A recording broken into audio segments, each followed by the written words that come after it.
The river provides us the water, and the butane provides us the fire. Hello, good afternoon. It's 12:35. We are currently stuck in the rain. We are cooking our lunch, and yes, I am with the tribesmen. I am with the natives of the area, and they have embraced me as part of their culture.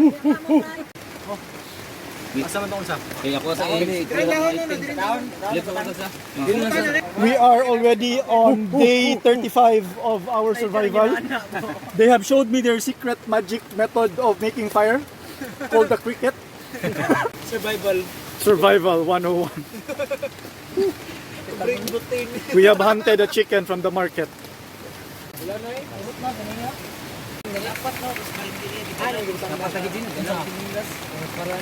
Next time.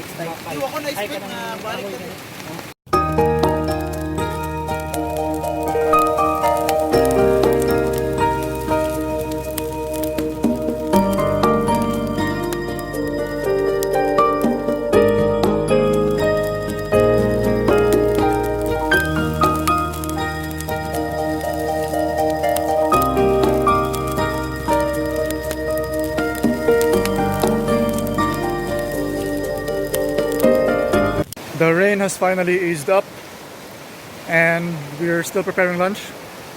It's 1:45. We really didn't expect rain. So yeah, our adventure is done so far. We're going home. The rain ended just in time. We ate lunch. It's now 2:20 in the afternoon.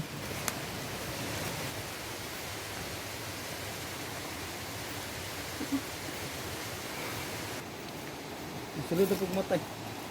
Dito ko daan eh.